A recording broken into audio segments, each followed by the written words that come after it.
managers on a Major League Baseball team.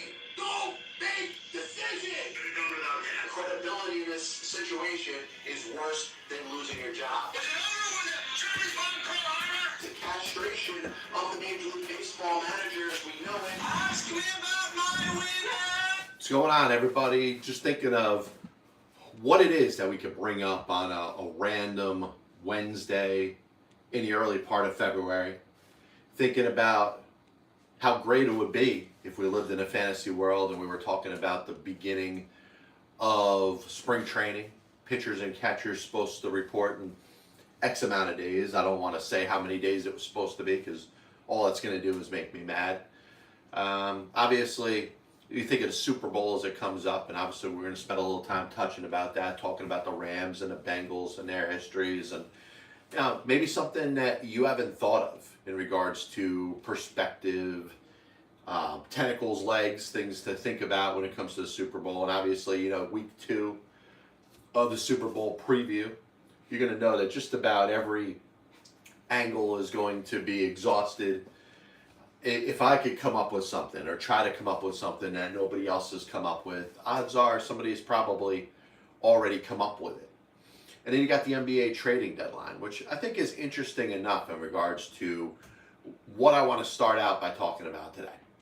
And obviously, if you're listening, watching live, and you want to throw any sort of insight about anything, please do. I am the master of the audible. I could talk about horse racing and then all of a sudden switch to tennis if that happens to be on one of my viewers' minds. We also got the new show on Colorcast, which is supposed to be a little more interactive, Mondays 8 to 8:30. So you look at, obviously, buyers and sellers as they exist in the NBA, because we could do that with all sports. When a respective trading deadline comes up, it's usually a benchmark for a team to analyze whether they think they're in it, whether they think this year is a worthy opportunity or shot or opportunity to make a run for a championship. And how does that impact teams in the NBA? You've heard me over the last couple shows spend a little time talking about the Cleveland Cavaliers.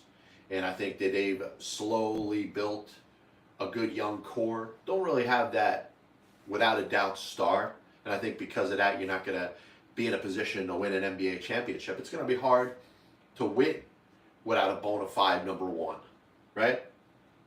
The old LeBron and Dwayne Wade and Kobe and Shaq kind of reminded us that you really need 2 stars, maybe 3. And certainly good role players to be able to win a championship in the NBA. And, I respect the Indiana Pacers because I think they've done a good job in trying to build a core, a group of players that really looked like they were going to help, and then they made the decision to move on from Sabonis, move on from Karis LeVert. And I think this is very important for this reason because, we tend to live in a fantasy world sometimes where we believe that our teams are just going to naturally progress to the next level. And what I'm leading into is some self and soul searching that the Los Angeles Lakers have done and trying to identify how good of a team they are. Now, you can talk about how LeBron James is the general manager and he's basically dictating what players are coming in, going out. I'm sure he had some input in Russell Westbrook. He probably had some input in Carmelo Anthony. Good, solid players. Championship caliber players, I don't know. Because, Carmelo and Russell Westbrook have never won a championship before, but certainly Hall of Fame type of players that are expected to make any team that they're part of better. Well, what have the Lakers learned this year?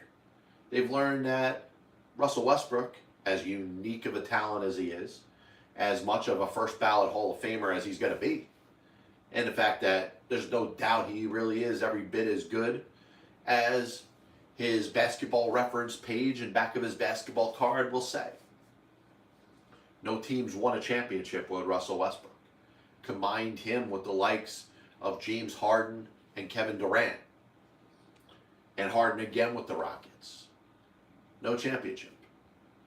And a Lakers team that seemed like it was championship or bust this year, in spite of winning a championship 2 years ago, he hasn't moved the needle. In fact, he's done the exact opposite.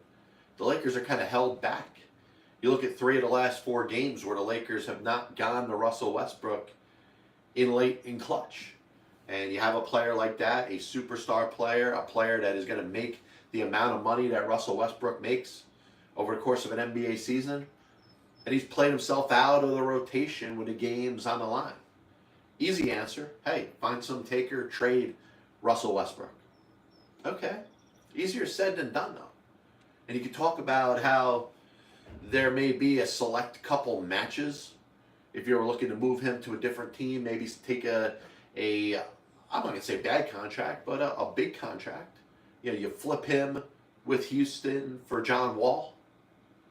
You know, he's been there before. The question's going to be, and it's going to be a major battle, because Russell Westbrook's going to want to be on the court. Houston Rockets don't seem to want to play good players this year, which, by the way, and you've heard my shows before, if you're a fan or not a fan, or the show gets thrown in your face, how are the Rockets able to select which players they can play and what players they don't play? You shouldn't be able to healthy scratch a star just because you want to lose more games. But in the NBA, it's okay. So I can see the Rockets and the Lakers maybe saying, hey, we'll flip Wall for Westbrook. Wall be happy to play for anybody, you know, let alone the Lakers. The team's got a chance to win a championship if everything's kind of working in cohesion. Not right now. And I don't mean not right now as in regards to a trade, but not right now, the roster that the Lakers have. I mean, if you know, LeBron James is saying straight up, hey, they're not on the level of Milwaukee. They're not on the level of a championship caliber basketball team. Okay, I get it. It's the truth. Does John Wall make him that much better? Do you trust John Wall late in clutch in a game as far as trusting him to be on the court? Maybe making a big shot, a big pass, a big decision that's going to win or lose you a game. You obviously don't have that confidence in Russell Westbrook. And maybe the best thing would be, if all things were equal, to move on from him. Now, listen, it's going to take some creativity. Like I said, the dream scenario of just flipping him and Wall's contracts, which you know are close enough that they could go for an even swap, is going to be the ramifications for what Russell Westbrook's going to think of it. He's certainly not going to want to go to Houston and sit. He's a basketball player. I trust that he's going to want to be on the basketball court and is going to fight any narrative or order that's coming from the top to not play because he's a good player and you don't want to risk winning too many games. A dream scenario will be the Lakers moving on from Russell Westbrook. And as the trading deadline gets closer and we're getting set for Thursday, I doubt that's going to happen. I'd be completely shocked if Westbrook was moved. But if you think about the Lakers, you know, they're not going to sit back and say, hey, let's just play this out. Let's play this out. Let's fire our coach and let's recoup whatever we want for next season. Maybe Kendrick Nunn makes a little bit of a presence later on and you're a little bit of a better basketball team. Go back to the drawing board after this offseason and build something differently. They're going to want to fix it now. And the problem is the Lakers don't have too many trade chips. Maybe Kendrick Nunn is of interest to another team. He hasn't played all season. Odds are he's going to be back.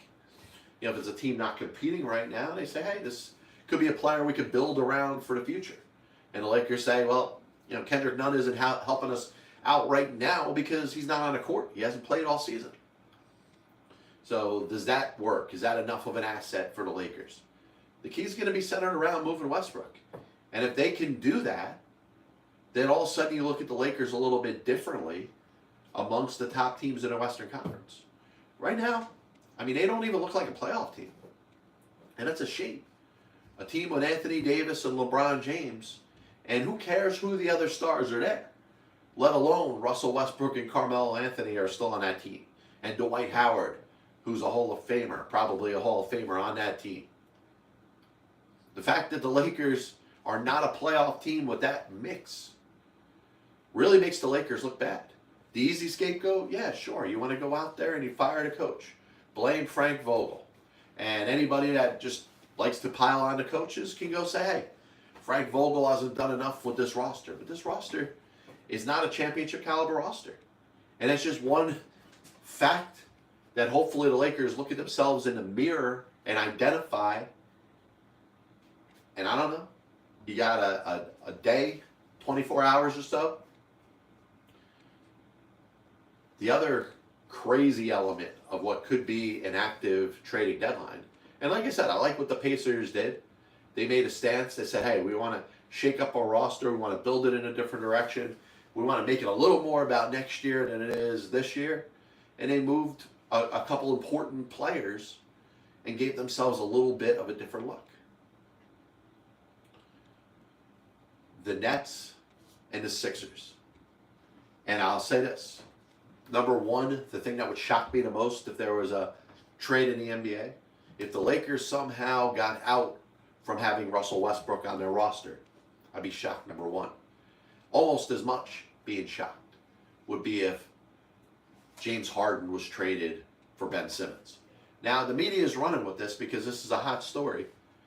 All you've heard all season is the fact that Ben Simmons doesn't want to play for the 76ers.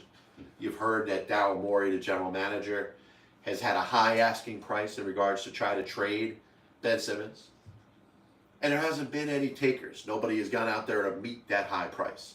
And then you add the other variable and the speculation over whether James Harden's happy playing for the Brooklyn Nets. He apparently is not so enamored with Kyrie Irving in a vaccine situation and him playing part-time for them. He doesn't necessarily like New York. Okay. All those things could be true, but they don't necessarily equal a trade. And I think it's more of a fantasy deal than anything. And I think a lot of the NBA insiders, they're going to do what they can to try to, pull some legs out of this thing. I think there's going to be more speculation than there is possibility when it comes to this deal. And I'm here. Listen, everything I say is recorded and can be played back and used against me. I don't think the Nets and the Sixers are going to swing this deal. Is there a chance that Ben Simmons gets moved? Yes. And I made a case on the last show that I did talking about how Ben Simmons could probably better benefit a team that's done for the season, doesn't expect itself to get to the playoffs. A Houston, a Detroit. Obviously, a lot of other teams that are making that decision now. Indiana is more of a seller. Orlando. You want to have a good young player that's going to be part of your team for a while, build a nice foundation through a solid draft pick next year, a high draft pick, and some other players that you want to move on from, maybe get a couple salaries off your squad and take on Ben Simmons' contract. That's the best deal for Ben Simmons. And this isn't John Pielli saying, hey, screw Ben Simmons because I don't like him. I haven't been really excited about the way he's conducted himself. And certainly his decision to take the basketball, go up to the hoop, and not take a layup and kick it out, from there it's been downhill. He wants to blame everybody else but himself for that. He hates Philadelphia. Why? Because he checks his social media feeds, and fans are not going to be happy about that, and they're capable of saying bad things. Listen, I don't have anywhere near as many bad things as said about me as professional athletes, but I do. And I can tell you this, I handle it a lot better than Ben Simmons does. And for him to hold that grudge and not want to play for the Philadelphia 76ers, what did they do to him? Obviously, if you're a fan of this team, you probably can't wait for Ben Simmons to leave. Joel Embiid, top star, the player, the number one on that squad, doesn't want Ben Simmons around. He certainly doesn't want the Ben Simmons distraction. And maybe the Sixers are able to move on from this. And I say this because, there is that distraction element that really certainly is going to be part of the Sixers roster. Because if you're going to move Ben Simmons, is it necessarily going to be a one-for-one deal and just one player leaving, and then hopefully you get a useful basketball player like Daryl Morey, the general manager, wishes would happen? No, I don't see that necessarily. It sounds good, But obviously, there's going to be more pieces involved. So there's good players on that team. Maxey, Harris. Players that could end up being dealt in a Simmons trade. So they're kind of on edge a little bit. Certainly, fringe players that are getting some valuable minutes, but not a ton of minutes. Are hoping this could be over so they can focus on the stretch run. And then there's the other element of, all right, well, Ben Simmons is just going to be on a roster and not play for the Sixers. Maybe let this trade deadline go by and at least they know they're going to go to battle with the players that they have. But Harden for Simmons, I don't think it's going to happen. It's more of a fantasy deal than anything. And if you're the Nets, do you really want Ben Simmons? And I know I spoke about this on the last program, but do you want a player that's already told an organization, an entire city that he doesn't want to play for him? And not a matter of not getting playing time, not a matter of the team not going in the right direction in regards to trying to win, but just straight up, hey, I don't want to play. Yeah, it's an element that I know is centered around the generation of young men and women that we have right now, but it shouldn't be acceptable. And certainly, I don't want to trade for a player if I'm in a pennant race as we look at basketball and teams that are trying to refine and retool their rosters as they're getting ready for a serious run in the NBA playoffs. It's not the player I want on my team. So, Super Bowl 56, from a rating standpoint, might not do that great. But we've also realized that the Super Bowl is not centered around that die-hard football fan.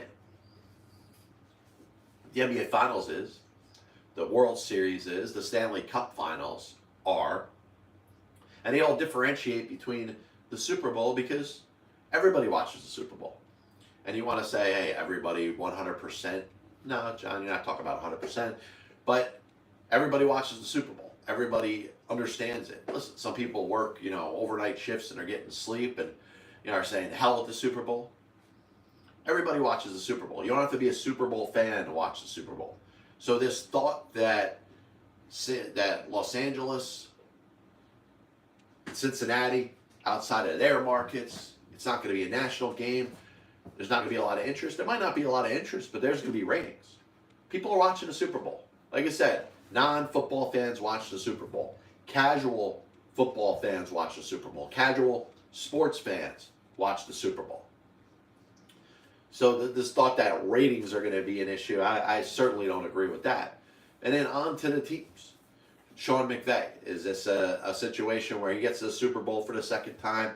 He finally becomes a Super Bowl champion. I think there's something on the line in regards to not just McVeigh, but what he represents in regards to that hot shot offensive coordinator that could rise to the top and win a Super Bowl. Because you've seen it. It's happened before. But you look at the Super Bowl champions over the last 3 years. Bruce Arians, long-time NFL coach, not always as a head coach, but he's certainly not a young hotshot coordinator. Andy Reid winning the Super Bowl the year before. Bill Belichick getting to the last 3 Super Bowls before that, winning 2 of them, right? Gary Kubiak with the Denver Broncos. Belichick before that. Pete Carroll. We're scrolling backwards as we're starting to, identify Super Bowl champions. Really, Doug Pederson is the representation of this type of generation of pro football head coaches. And the issue I have is, hey, you got a league full of them. It's the new thing. Teams want to do this. They want to bring in that next hotshot offensive coordinator because they think it's going to equal a Super Bowl. Doug Pederson is now going to be 5 Super Bowls ago after this Sunday. The one offensive coordinator, and he had Frank Reich with him. So you could talk about 2 offensive-minded gurus that end up winning a Super Bowl with Nick Foles as their quarterback. You're going to have one of these offensive coordinators win themselves a Super Bowl. Zach Taylor, you know, where he was pried from. And you think of the fact that, yes, it's going to be a victory for the offensive coordinator. And I think about this too, because it's very interesting. Because you think of, hey, you grab an offensive coordinator in their late 30s, early 40s, and you give them a quarterback, certainly. You know, Joe Burrow to be combined with Zach Taylor, could be combined with John Pielli. You know, the 42-year-old John Pielli could probably get a lot out of Joe Burrow as well, because Joe Burrow is that freaking talented. How much of it is the quarterback and how much of it is the head coach?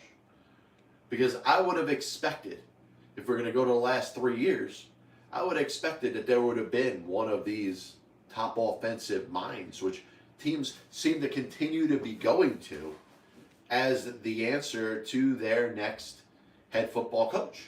Hey, let me get, you know, somebody that knows an offense, somebody that worked with, I don't know, you know, maybe with the Rams recently, but you say, hey, with San Francisco, with maybe New England. Obviously, Josh McDaniels has grown a little bit more.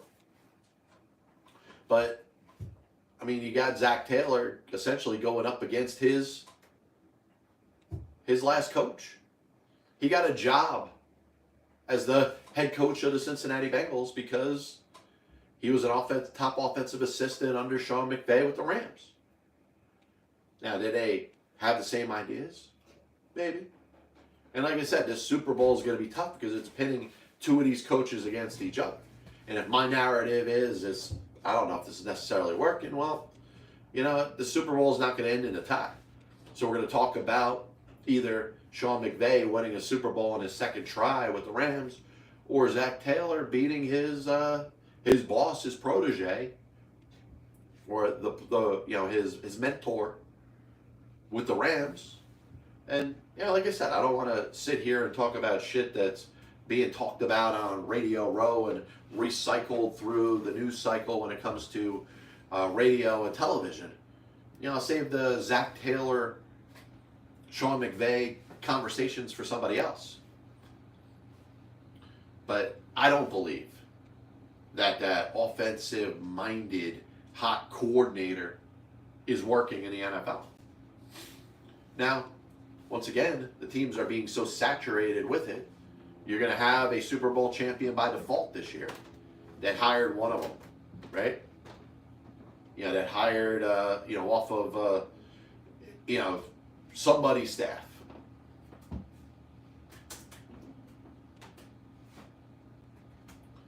And listen, I like what both of these coaches have done, but certainly you have a lot of power when you have a big quarterback. I think the Rams are going to come into this game a lot more confident because I think they looked at themselves last year and said, you know, maybe they're a quarterback away. And, you know, as I misquoted Bump Phillips when it was really Bud Adams on Twitter, he was famous for making the comment about Dan Pastorini.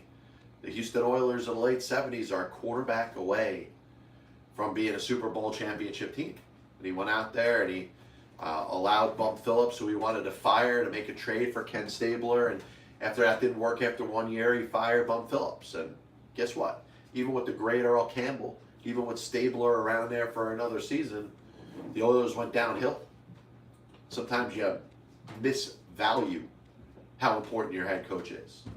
And Sean McVay has been in Los Angeles with the Rams for a couple of years now. This is his second Super Bowl appearance. He certainly deserves the credit for what that team's done there, but yeah, they certainly have some good players. And they're going to be the favorite because they have a superior quarterback to what they had. They traded Jared Goff, who up to this point has been a disappointment. Number 1 overall pick. Carson Wentz went number 2. At the time, you're looking at 2 potential franchise-changing quarterbacks that up to this point haven't really done it. Jared Goff got to a Super Bowl, but he didn't lead the Rams to the Super Bowl. And for a team that scored so much over the course of the season, they were shut down by, a New England defense that was good, but wasn't the '85 Bears.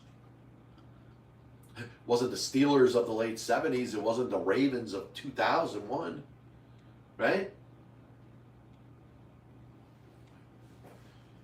So you look at that coaching tree, which you know exists, with Jay Gruden being the head coach, and Sean McVay is on that staff, but also Kyle Shanahan's on that staff.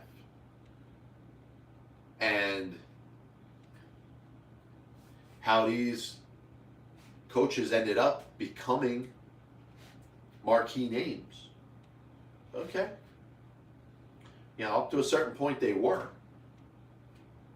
But at some point, the expectation is going to be for them to win championships and make it a year in and year out thing where coordinators, top offensive coordinators, are going to go out there and lead their team to a Super Bowl. But once again, connection to the quarterback and the coach. It's Sean McVay and Matt Stafford against Zach Taylor and Joe Burrow. And as much credit as McVay has gotten, if the Rams don't win this Super Bowl and don't get back, then I think it's a knock against this whole top offensive assistant bring to your team and expect to turn your franchise around. Like I said, everybody's doing it. And I don't believe in it. I don't think it's necessarily the way to go. But you're also seeing very few teams go to retreads. You know, everybody's bringing in a new coordinator. A couple teams have gone defenses over the last couple of years.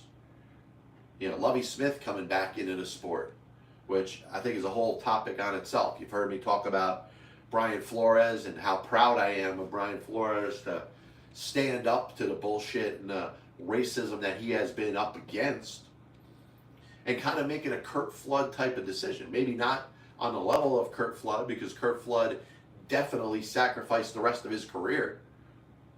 Colin Kaepernick sacrificed the rest of his career for standing up for what he believed in. Is Brian Flores willing to do that? Well, he didn't look so good when he has his attorney pull out a statement, you know, saying, hey, it's good that Lovie Smith got the job, but it's also bullshit that I didn't get the job. Doesn't really look good for him. And, you know, you ask me, hey, John, where should the league go with it? You heard me on the last show. Actually, very few people heard me on the last show, but the best way to do it is the NFL, you want more black head coaches, make it mandatory. Say, you know what?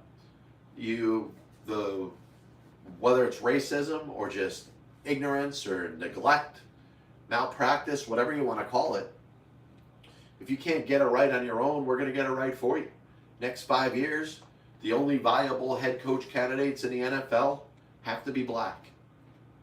And as not cool as that sounds, John Q, white guy, is pissed off because, God forbid, you say something that takes away their white superiority and, everything that you stand for. It's the only way you're going to correct it.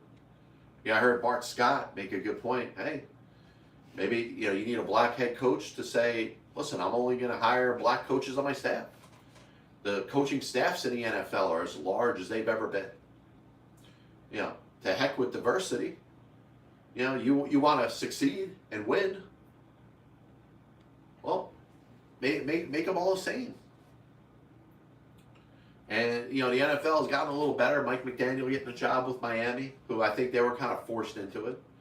Now, Stephen Ross or Chris Greer, did they really have the ability to hire a white head coach after they fired Brian Flores? And Brian Flores is basically suing them for racism. Well, I think they made the right decision in regards to PR. I don't know if Mike McDaniel is going to be a good head coach. Listen, he's done a good job. He's a top assistant. He's young enough. He fits this mold of the young offensive coordinator that seems to be permeating the league throughout, where almost everybody's hiring one. But then you think about Lovie Smith And I'm a big Lovie Smith fan. I think Lovie Smith got a raw deal when it came to the Bears 10-win season, loses his job. That shouldn't have happened. Takes over a Tampa Bay team that, I can't imagine too many other coaches going there and doing well, but obviously the 2 losing seasons didn't bode well in his future and getting a job over the course of time. But Lovie Smith over Brian Flores, you could say that Brian Flores was probably right if he believes that he didn't get the Texans job because of the lawsuit. Did they go to Lovie Smith as a safe pick to say, you know what, I don't want to choose a white candidate over Brian Flores because that's only going to make this worse? Josh McCown seemed to be the coach that was on the radar, the coach that they really wanted to hire. And you go out there and you have a guy in Lovie Smith who's got some familiarity with the organization. He was your DC last year. It's an easy transition. You're not bringing somebody from left field. Once again, a safe selection. Miami, Mike McDaniel, darker color skin, safe decision. Lovie Smith from within the Texans organization, darker color skin, safe selection. So when Brian Flores is saying, hey, we need more black head coaches, well, now you have the same amount of black head coaches as you had last year, 3 out of 32, which I don't believe is still enough. I still think it's silly that we could have this discussion about 9 teams in a National Football League, a league that has over 70% of minority players, almost all of them black and African American. And, the league to have so few black head coaches, I think, points to the lack of trust, points to ownership, not really wanting to dip their toes in that water. Some of the longer term generation, owned teams kind of feel that same way. And like I said, the only way to fix it is by mandating it. Hey, next 5 years, you have a head coach opening. It's the only person you can hire. This is the Pass Ball Show, brought to you by JohnPLA.com, by St. Aloysius Church in Jackson, New Jersey, by 2A's One Passion Food Truck located in Scranton, Pennsylvania. We'll be back with you for, Saturday morning here with another edition of the PBS. God bless you, and as always, I'll see you on the other side. Chris Bryant was on the Chicago Cubs roster opening day. I have many leather-bound books. My apartment smells of rich mahogany.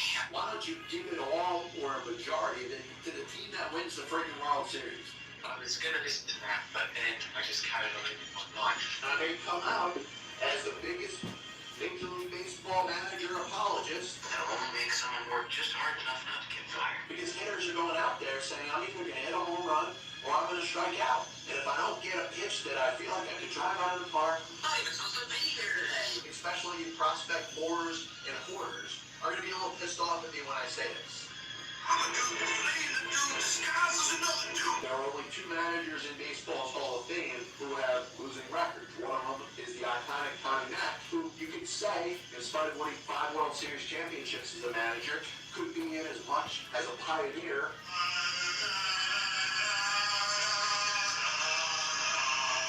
And what side of the spectrum they're on? Were they pitching? Were they batting? If your favorite team was pitching and a ball got inside and hit a batter, there's no way it could have been on purpose. But if you were a fan of the team that was batting and a ball got inside and hit somebody or went behind somebody's head, absolutely 100% unequivocally that pitcher was throwing at. They put their tail between their legs and decided they're going to do exactly what they're told. You damn well right better give him a contract extension. You damn well right better make him the manager over the next series of years. 35 years ago,